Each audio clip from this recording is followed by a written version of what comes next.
In today's video, I'm going to be discussing some reasons why you might be ovulating late or why you might not be ovulating at all, having anovulatory cycles. So stay tuned to learn more.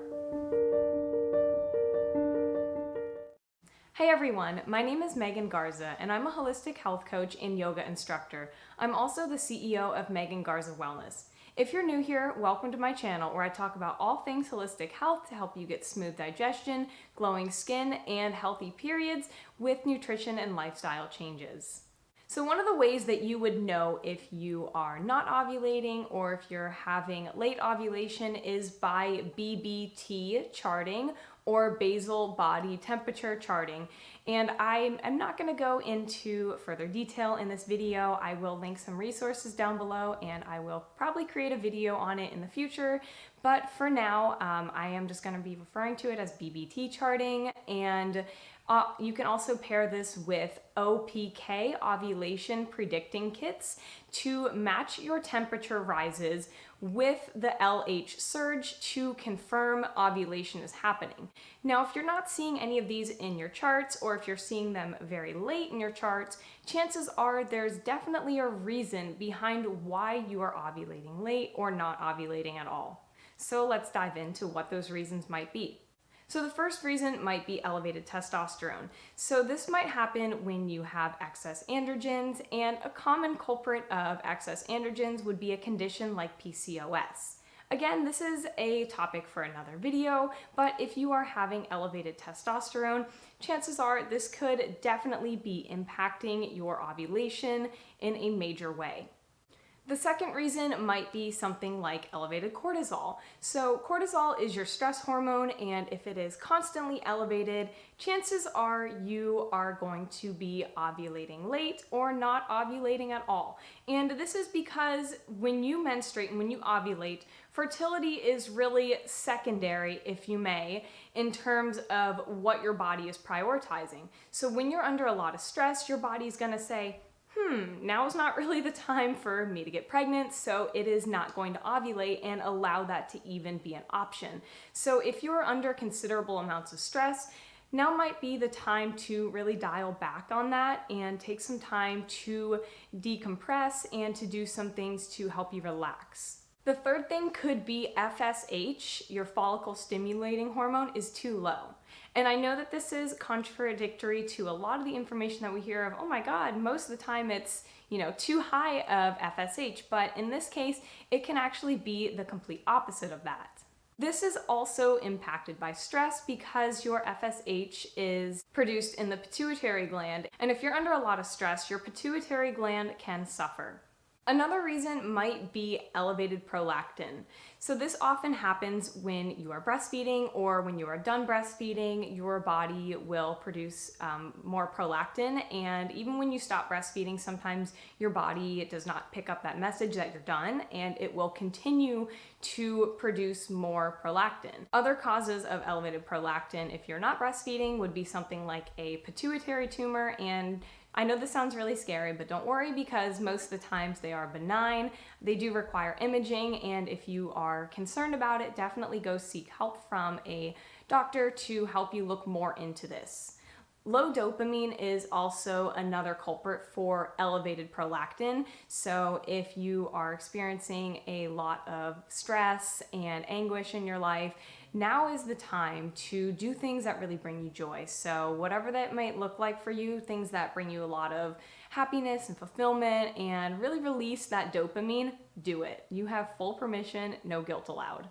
Perimenopause is also another reason why you might be ovulating late or you are not seeing ovulation at all. And this is because when you are in that phase of life before you hit menopause, your estrogen levels are going to be going on a wild roller coaster. So you're going to be seeing a lot of different kinds of things happening with your hormones, and one of those could even be late ovulation or no ovulation at all. Before I continue, I want to let you know that I have created a really awesome freebie that is full of information on how to help you get balanced hormones and smooth digestion. So it is full of information with practical tips and strategies to help you get smooth digestion, glowing skin, and easy periods.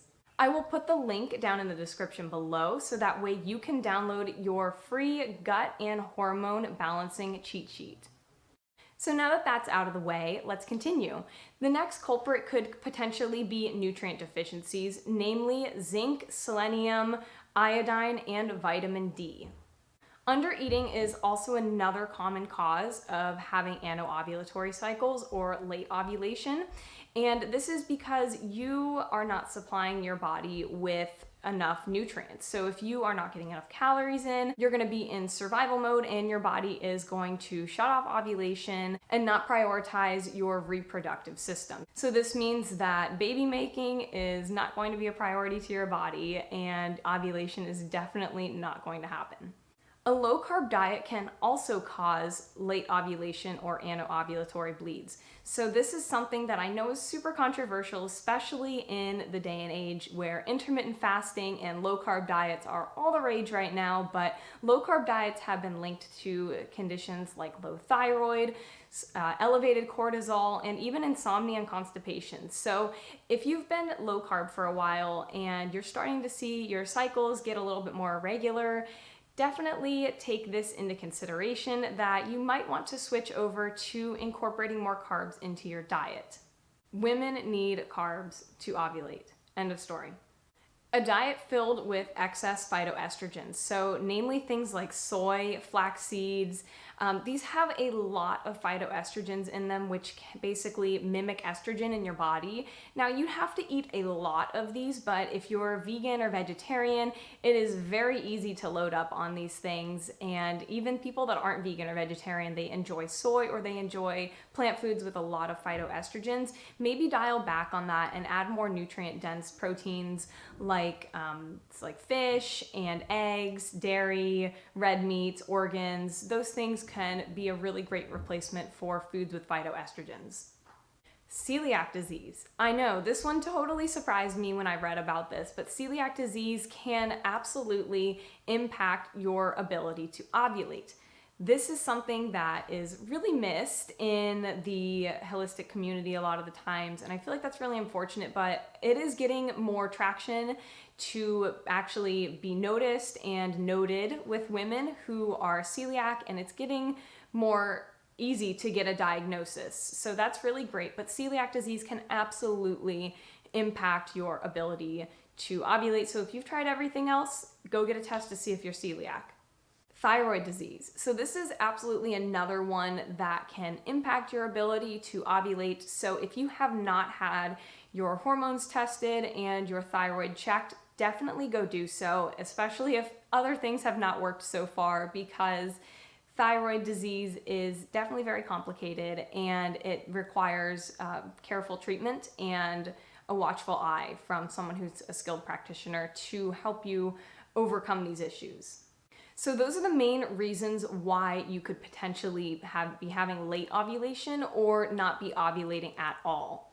I am a health coach, so if you're struggling with hormone problems and anovulatory cycles or late ovulation, I do work with clients on these issues, as well as other health problems like digestive and skin problems. So if you've been struggling for a while and you're feeling like you need more of a step-by-step approach with a personalized game plan, I do work with clients with these issues. So I will put the link in the description below to sign up for a free consultation.